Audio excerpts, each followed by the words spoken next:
Hello lovely, welcome back to another video. In today's video, we're going to be going through my birth bag. So I am at the point of this video 35 weeks pregnant, and I've just packed my birth bag, which I think is a good time. So how many weeks left have I got? 5 weeks until due date. So yeah, I thought it was a good time to get it packed. We've got some events coming up as well. One of my best friends is getting married, so I want to take the birth bag to that. And we've got other celebrations, like we've got a 30th coming up in October, which is only a couple of weeks before the due date. I just wanted to have something that I could chuck in the back of the car, and it can come with us to places where we're not going to be at home or kind of have everything that we need. So let's get straight into it. I've got 2 bags packed. One bag is solely for me and the other bag is solely for the baby. I did the same thing when I was pregnant with my daughter Juno, and I felt like it was really good. I knew that there was a bag that had all of my stuff in, and I knew there was a bag that had all of her stuff in. And my partner Phil, who is obviously also my birth partner, he had his own bag as well, which I'm not going to show today because I haven't even thought about his bag yet, but I will pack that with him at some point. I mean, he'll probably just chuck a few bits in my bag, to be honest. So yeah, this is, I think, probably a better time to do the birth bag video, because my first time round, obviously I had no idea what to expect and I went so overboard with everything that I packed. So this time's a little bit more refined and it is just kind of the essentials. So we'll crack straight on, we'll get straight into it now, and we'll start off with my bag and things that I'm taking. So this is my bag. It's like a hold-all. I've had it for years. I used to take it to the gym. It's really solid. It's got lots of different pockets and I love it, and that's why I'm going to use it. I see people using like really nice, cute, like gorgeous bags that has like baby written on them, and you know, that's not me. I'm quite happy to just get out the trusty hold-all and chuck everything in there. So let's do a little deep dive inside and we can see what's in there. So first things first, you are going to need a wash bag. So I don't think I used this the first time I gave birth because I was in hospital for about 15, probably 13, 14 hours.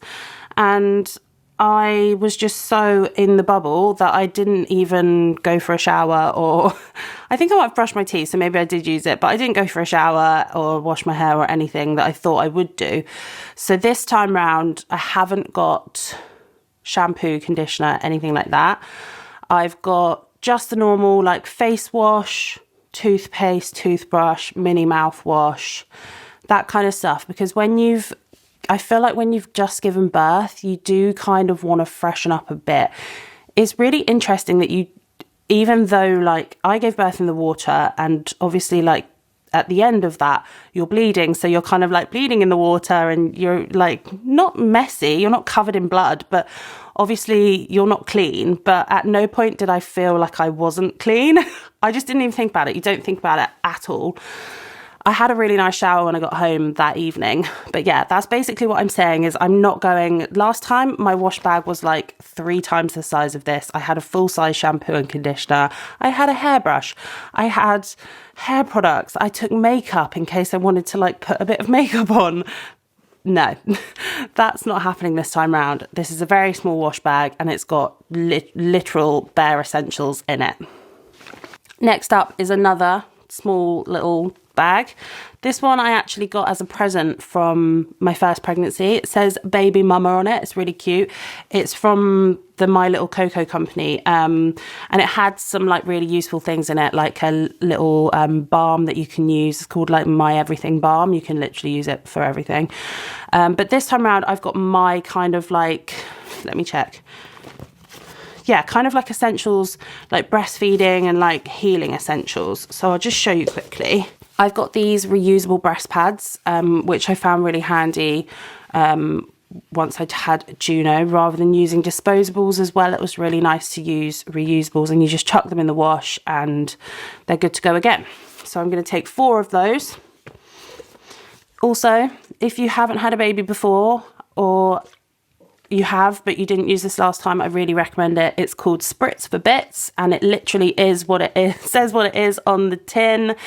You can spray it on your maternity pads, you can spray it directly on yourself, on your vagina after birth. It's really soothing, really cooling. It's basically like lavender oil, witch hazel, so it helps to keep it clean, protects the area and soothes the area after birth, which if you've had a vaginal delivery before, you will know that you need a little bit of that after. And I didn't even use that much. This is a really nice product, and I found the best way that I like to use it was when you have your like big maternity pad in your knickers, spraying the pad and then kind of pulling your pants up, and that just felt really calming and soothing. So highly recommend. I have got the Wellida, or is it Wellida? Wellida nipple balm. This was my favourite one from when I had Juno. I tried a few different ones, but yeah, it's great. Provides care and protection for sore nipples and cracked skin after breastfeeding. Yeah, those first few days of breastfeeding obviously like can be quite painful, so definitely get yourself a nipple balm. And then one thing that I always take to the hospital, I took with Juno and I will take again, is our own sterilised bottle. And they have formula at the hospitals. We didn't use it because she latched really well and breastfed straight away. But if there is any feeding problems, I'd like to know that we've got our own sterilised bottle and, you know, we can feed her with this. So that's something that I like to pack and will be taking with me. And that's everything that's in this bag. Next, things that are complete essentials and you literally cannot live without. So the first thing is the Freedom Mum Disposable postpartum underwear. This is a pack of 12, I believe. And they are so great. I don't love using disposable products, but when you give birth, you lose a lot of blood afterwards because the placenta is attached to your uterus, and that comes away from your uterus and leaves an open wound inside you, and that comes out. So all of the blood comes out of your vagina. So the reason that I loved the disposable pants is because they're like shorts, so they completely cover your belly. They don't dig in at all. They come up really high, like over your belly button. They're like shorts, and you can just put anything in them. So that leads me on to the next thing, which is pads. So you can put pads in them. You can put like any size pad. I get the tenor ones. They're like for incontinence, so they're extra big. They're extra juicy. They hold everything. And I think it's just really handy, you know, you've got these disposable pants on. If you leak over the pad, or, you know, it's just times are very busy in the first couple of weeks, and it's just really convenient to be able to kind of take everything off, throw it, put everything back on again, and you're ready to go. And yeah, I really loved using these, and actually was kind of gutted to let go of them once I'd sort of stopped needing them. So I would really recommend these. They do different shapes. They do like briefs and different styles, but I really liked the shorts, so highly recommend. Next thing I've got in my hospital bag, I'll kind of talk you through these bits together. It's all kind of like clothes items. I've got a pair of pyjamas. These are really comfy, really soft. I bought them for when I was pregnant with Juno and wore them to death. I have been thinking about getting myself a different pair because they've had better days. And my very good friends did get me a voucher for Selfridges, so I might have a look and see what pyjamas are on there. But yes, pyjamas. Anyway, waffling on. A nice set of pyjamas that you find really comfortable, ones that aren't going to dig into your belly because you're still going to have a baby bump for a while. So just something that's really soft, really comfy, isn't going to cause you any discomfort, and you don't really have to think about. If you can, something maybe with buttons for breastfeeding, but I wasn't fussy about that and just used to lift my t-shirt up. So really recommend taking a nice pair of cozy, comfy PJs. On top of that, you might get cold, so